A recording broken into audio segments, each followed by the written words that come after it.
Hello, welcome back to Intro to Programming 1. This is COSC A211.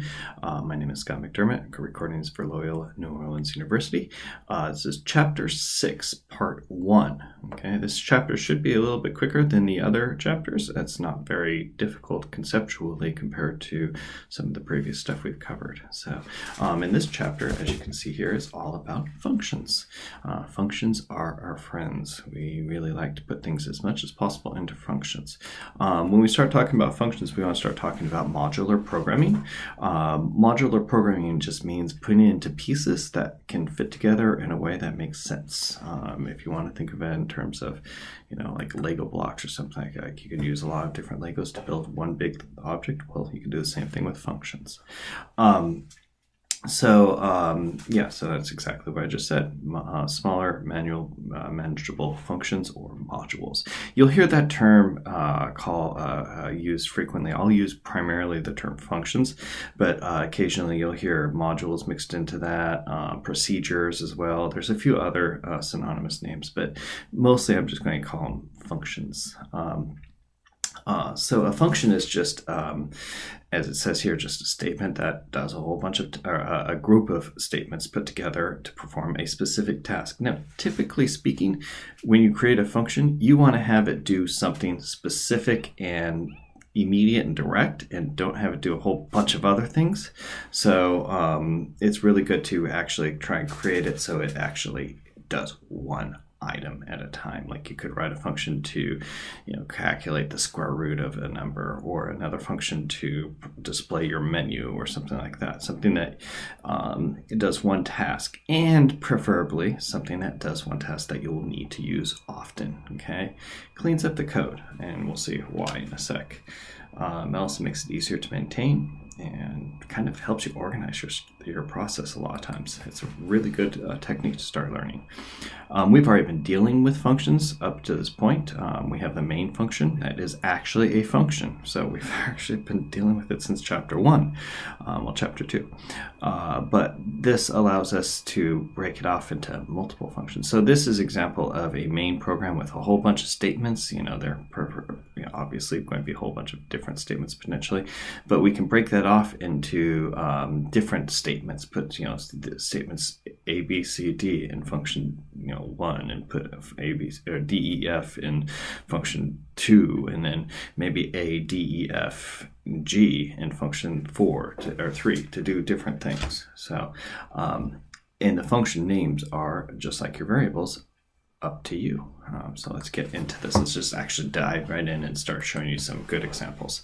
When we are creating functions, well, we have to make a distinction between the actual function definition or declaration and the actual function use. Okay, so we've been using functions as well. We use the, let's see, what are some functions we use? Cout is a function technically, but that's kind of a weird one. Anything that goes in, okay, we'll get to some function examples. I'm sure I'll come up with them. But we use them slightly different than we define them, so it's good to make that distinction. And you only define a function once. You can call it as many times as you want, and calling using the same difference, synonymous. Okay. And function definition versus function declaration, there's a subtle difference, but for our purposes for this class, when you get into object-oriented programming, that is a different thing. But for our purposes, definition, or the distinction between definition and declaration is not really important. So function definition or declaration, it includes has a few different parts. The return type, which is very important. And some functions don't return anything. They just do something and don't give you back a value. But if you want to get a specific value back, a single value back from a function, you're allowed to do that with the return type. The function name is all important. You have to declare it as something. Usually it's something meaningful. But same rule as a variable typically, so we use the lowercase letter for the first character for the first part of the first character of the first word, then any words together after that you smash together without any spaces and use the camel case. That we call it the modified camel case. So lower to start, and then upper as necessary. We'll see lots of examples of this. Then you have a parentheses after the function name, and then your list of parameters that the function gets, because sometimes you need to tell the function some information. So that's what you can do. You can tell as much information as you need, and then the actual function what it does. So you have to, whatever statements you want to throw in the function, you put a curly bracket and then close a curly bracket and put all of the function's information, all the tasks, the statements in that little curly bracket. So let's look at an example. We have been using main, okay, and this is a perfect example of a function, so one we're extremely familiar with. So the return type for main has always been int. So the main is the main function that is called, every program has to have it in C++, so it's the starting point and ending point of any function. When it gets when it gets done, it has that last line, return 0. What that line is actually doing is saying, go ahead and send back 0 to this int right before main, and that's the result of the return of the function. Now in main, it's expecting 0 for success and anything else for bad. Okay, so it's kind of weird how that works. It's almost expecting a false for it being succeeding and true for anything else, for any failure.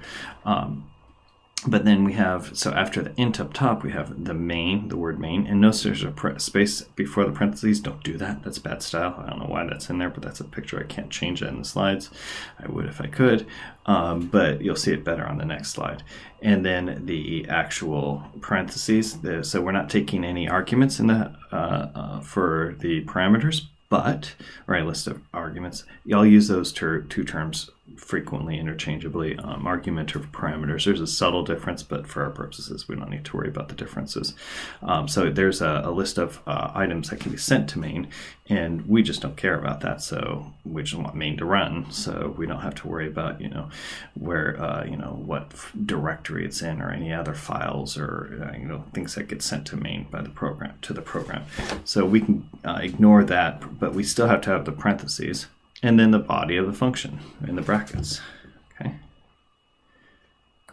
When we declare a function, that very first line is called the function header. Okay, and we'll have to use I'll use that term frequently and numerous times here, all regularly here. And there's a difference between the function header and the function prototype, which we'll talk about in just a sec.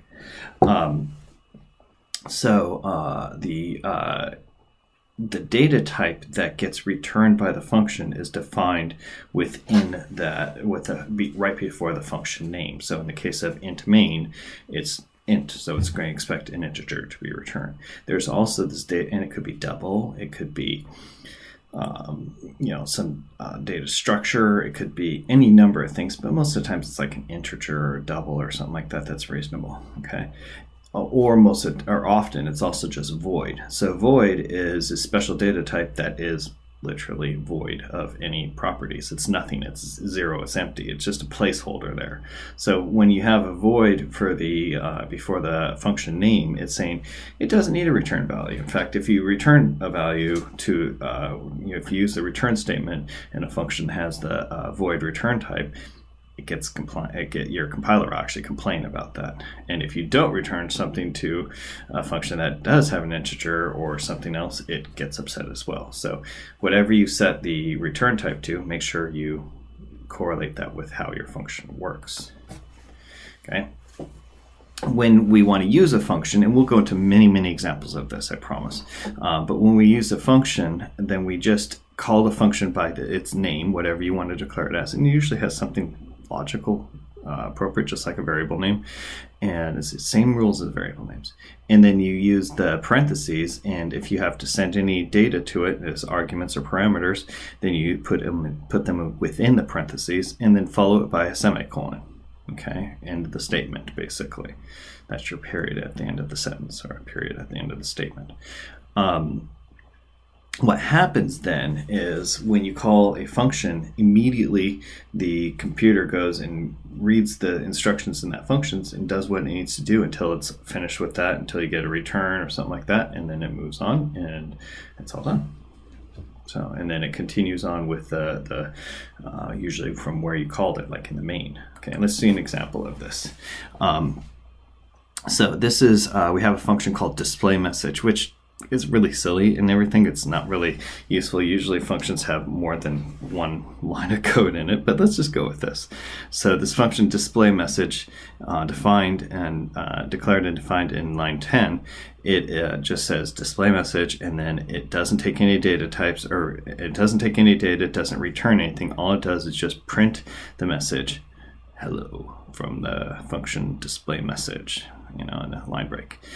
Now, when you look at main, so that's our main function right there, that's where the program starts running. So it's going to first encounter line 21, doing the cout hello from main, and then it's going to call the displayMessage function. So at that point, main kind of is put on pause, if you will, and takes care of what it needs to do. It runs up to displayMessage, runs all those lines of code, which in this case there's just line 12, and it prints out hello from the function displayMessage, and then it goes back, it continues on. So the main function is unpaused at that point, and it continues on with the line 23 cout back in main function again, and you can see the output down below. Okay, this might better describe it. So this kind of gives you a flowchart way of looking at it. Again, I kind of think we just verbally described it just as well. Okay, let's go ahead and pause there and come back for part 2.